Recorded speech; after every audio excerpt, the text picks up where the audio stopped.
Hey singers, let's talk about lip trills. There are a lot of good reasons that people love lip trills so much. They really help to create that steady stream of air. They create a nice kind of precise onset, and they also are a great gentle way to start warming up because they're part of that family of semi-occluded vocal tract exercises, which is a fancy way of saying that they partially block the air that's leaving your mouth as you phonate, so that creates a little bit of back pressure above the vocal cords, so that they are operating in a nice balanced pressure environment. It's a nice way for them to start out. So that is why people love lip trills so much for warm up and for sort of training exercises. But there is a problem. A lot of people can't do it. And I can't tell you how many times I've seen rehearsals where there's kind of a lengthy warm up on a lip trill, and many singers waste the whole time just trying to lip trill. Singers, do not waste one more second of your beautiful life trying to lip trill if you can't do it. There are tons of alternatives that function and give you exactly the same benefits, and I'm going to show them to you today.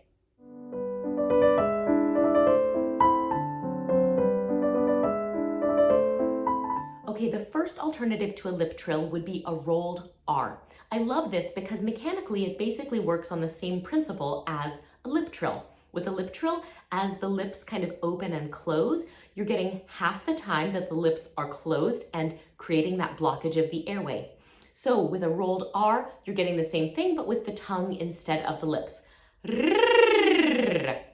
Now I do want to say here, if you can't roll your R that way with the tip of the tongue, and you can sort of do like a uvularized R, or something with the back of the tongue, don't substitute it, just move on to the next alternative.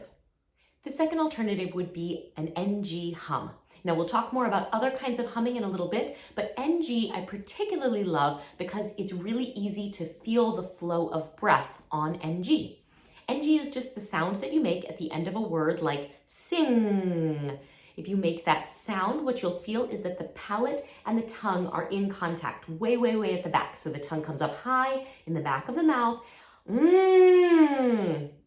And with that blockage, it's actually making the airstream go not out through the mouth, but out through the nose. So if you're going to choose NG as your lip trill alternative, make sure you're really flowing the breath. I often like to think of it as HNG, and to keep track of the airflow by putting a finger under my nostrils so I can feel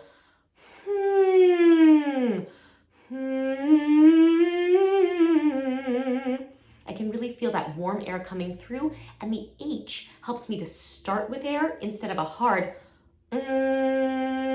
which is that kind of glottal attack. For a warm-up, I prefer something just a little more flowing, and so I use HNG.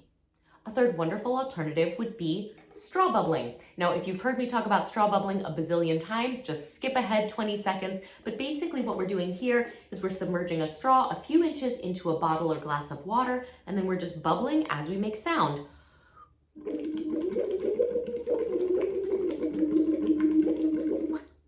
Here we're creating that back pressure by using the water. This is not a competition to see who can get the straw lower. That will increase the pressure. Just find a pressure level that's comfortable for you. But the thing that I love about this is you can really see that the air is continuing to flow by watching the little bubbles. Plus it's fun. Okay, so those were my first three choices, and I think of those as sort of the top tier. Those are the best options as alternatives for lip trill. Now I'm going to show you a number of other ones, and it's not that these don't work. They all are also SOVTs, and maybe one of them is the right fit for you. But I want to caution you, with the rest of the exercises I've seen today, there are some singers that seem to kind of get tight when they try these, and I really want you to pay attention. Make sure you find an alternative that you can do, but also that gives you that feeling of free flowing breath, because that's what a lip trill is trying to kind of help you create in the first place. So if you use an alternative that doesn't create that, it's not going to be a good solution. The first of these would be the other two types of hum, M and N. With M, we're just lightly closing the lips. Or N, tongue is up behind the top teeth, the lips might be a little bit apart. Now both of these can work, but I would recommend Keep that finger under here to feel the airflow and just watch. With M and N hum, I often will hear kind of a grinding sound, and if that's the only way you can hum, choose a different alternative. Another thing you could try is buzzing through a straw without submerging it in water. So if you don't have water available, you can try just using the straw. This makes me quite tight, so I don't use this very often.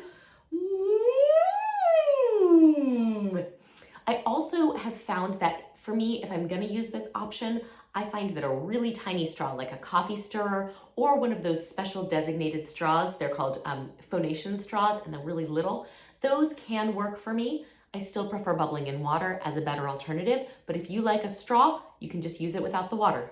Finally, there are a number of voiced consonants. So these are consonants that occur while the vocal cords are vibrating, and you can use these instead. Now, of course, actually M, N, and G are voiced consonants, but there's sort of other ones that you can try instead, and those would be things like V, you can use TH as in the word the, and that would be, that one makes my lips a little itchy. You could try Z or ZH, so that would be either Z as in zoo, so for that the teeth are really, really close, or that kind of ZH sound like in Dr. Zhivago or the word beige, and that would be zh. Now, all of these can work, and they might be a good alternative for you, but I do want you to keep one brain cell just kind of paying attention to the area here and the flow of breath. If you feel like the breath is really pressurized, or you're feeling some tightening here, then that's not going to be a good alternative for you. So a final option that I actually really love, and for myself, I would put it in that top tier of great options. The reason I'm putting it at the bottom of the list is it's just a little tricky to do. I found with this, although I have a dedicated video teaching you how to do it, in general, what I find is people either see it and can immediately pick it up, or it's really, really challenging. And like the lip trill, I don't think it's worth your time to kind of try to learn how to do this particular slightly weird thing, because you're never gonna have an application for it in real music unless you're singing with some super avant-garde group. So let me show you what it is, and maybe this will appeal to you. You're gonna puff your cheeks. This is called the kazoo pufferfish. So the pufferfish part comes from the cheeks, and then you're gonna buzz the lips with a really small opening, and that's the kazoo part. So it's gonna go. I even had a viewer comment that you could try it with your nose blocked. So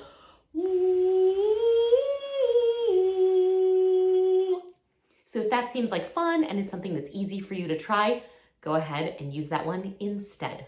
So those are all my ideas. I've lost count. I'll try and count them up so I can put a number in the title card. But basically, you have a ton of options and alternatives to a lip trill. If lip trilling is frustrating for you, you just don't ever have to do it again. So I hope this video has been helpful. If you liked it, give it a thumbs up, subscribe to the channel, come back.